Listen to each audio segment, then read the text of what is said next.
ایران کے اوپر سے جو ہٹنے والی پابندیاں ہیں اس حوالے سے، اور جس کا شمار دنیا کی قدیم ترین تہذیبوں میں ہوتا ہے ایران کا شمار، اور اس بات میں کوئی ڈسپیوٹ نہیں ہے، سلطنت فارس نے ایک عرصے تک دنیا میں اپنی حاکمیت کا لوہا منوایا۔ 550 سال قبل مسیح میں سائرس دی گریٹ کے دور میں ایران دنیا کی سپر پاور کہلایا۔ ایران کا یہ دعویٰ ہے کہ سائرس کے دور میں لکھا گیا سائرس سلنڈر دنیا میں انسانی حقوق کا پہلا چارٹر ہے۔ زمانے کے سرد و گرم ایران کی سیاسی اور جغرافیائی حقیقت کو گہنا نہ سکے، ایران نے اپنی آزاد حیثیت کو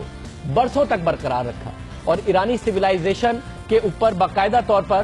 اسے لے کر آگے چلے، لیکن گزشتہ 36 سال ایران نے سخت مشکل میں گزارے، جوہری ہتھیار بنانے کی خواہش میں دنیا سے کٹ کر رہا اور سخت عالمی پابندیاں جھیلتا رہا، ایسی پابندیاں جس نے تیل کی دولت سے مالا مال ایران کی معیشت کو تباہی کے کنارے پر پہنچا دیا۔ آپ نے بہت ساری ایسی باتیں سنی ہوں گی ایران کے حوالے سے جس کی مثال دی جاتی ہے، بہت کچھ ایسا سنا ہوگا جس کی مثال دے کے کہا جاتا ہے کہ اسٹینڈ لینا ہے تو ایران کی طرح لیں، مغرب کے سامنے کھڑا ہونا ہے تو ایران کی طرح کھڑا ہوں، مگر بہت کچھ آپ کے سامنے نہیں آیا ہوگا کہ اس اسٹینڈ کی وجہ سے جن پابندیوں کا سامنا ایران کو کرنا پڑا اس کو کس طریقے سے ایران کے عوام نے بھگتا، ہم آپ کے سامنے کچھ حقائق رکھیں گے۔ ان پابندیوں نے نہ صرف ایرانی معیشت کو بلکہ ایرانی معاشرے کو بری طرح متاثر کیا، لیکن اب ایران پر پابندیاں ختم ہو رہی ہیں، عالمی تجارت کے مواقع پیدا ہو رہے ہیں، ملکی معیشت میں بہتری کے آثار دکھائی دے رہے ہیں۔ ایران نے 1979 کے انقلاب کے بعد سے امریکہ اور مغرب کے خلاف سخت موقف اپنایا، میزائل پروگرام بنایا،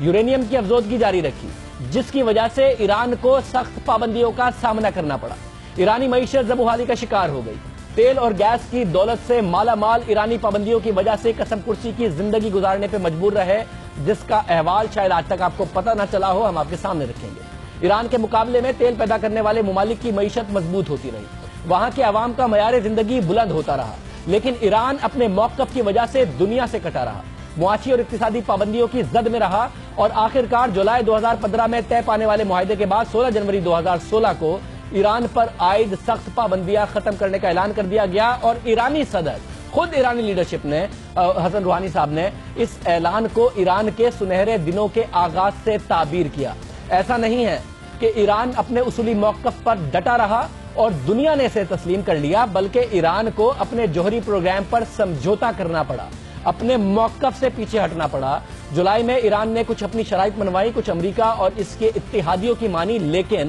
ایران اپنے موقف میں تبدیلی لایا، جوہری پروگرام کے حوالے سے تبدیلی لایا۔ ایران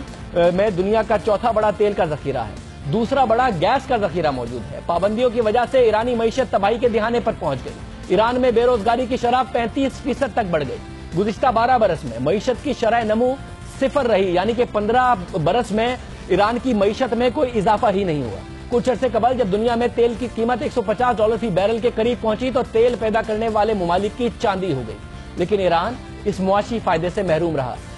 روس جیسا ملک جس کی معیشت زبحالی کا شکار تھی، اس کی معیشت دنیا بھر میں تیل کی قیمتیں بڑھنے کی وجہ سے بہترین ہو گئی، ایران کو کوئی فائدہ نہیں ہوا۔ سخت معاشی پابندیوں کی وجہ سے ایرانی کرنسی بدترین سطح پر پہنچ گئی، $1 کی قیمت 30,000 ایرانی ریال سے بڑھ گئی۔ ذرا سوچیے، ہمارے ملک میں اگر روپیہ ڈالر کے مقابلے میں 2 سے 3 روپے گر جائے تو انا کا مسئلہ بن جاتا ہے۔ سیاستدان مثالیں دینے لگتے ہیں اپنے دور کی، ہمارے دور میں اتنا تھا، اب 2 روپے گھٹ گیا، 10 روپے بڑھ گیا، 15 روپے گھٹ گیا، مگر ایرانی کرنسی 30,000 ریال $1 کے مقابلے میں پہنچ گئی۔ پابندیوں نے ایران کی معیشت کو ہی نہیں، معاشرت کو جھنجھوڑ کر رکھ دیا۔ ایران کے ساتھ دنیا کی تمام ایئر لائنز نے کمرشل آپریشنز بند کر دیے،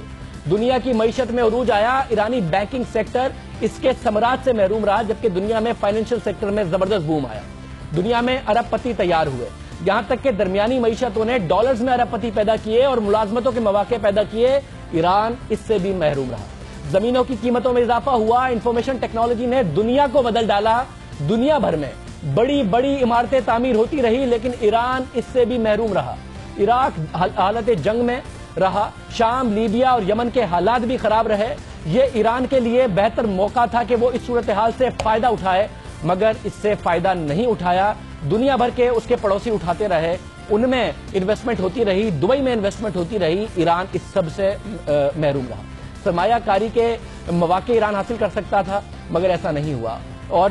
دوا سازی، انفارمیشن ٹیکنالوجی، فائنانس کے شعبوں میں باصلاحیت ایرانی نوجوان مواقع نہ ملنے کی وجہ سے ضائع ہوتے رہے۔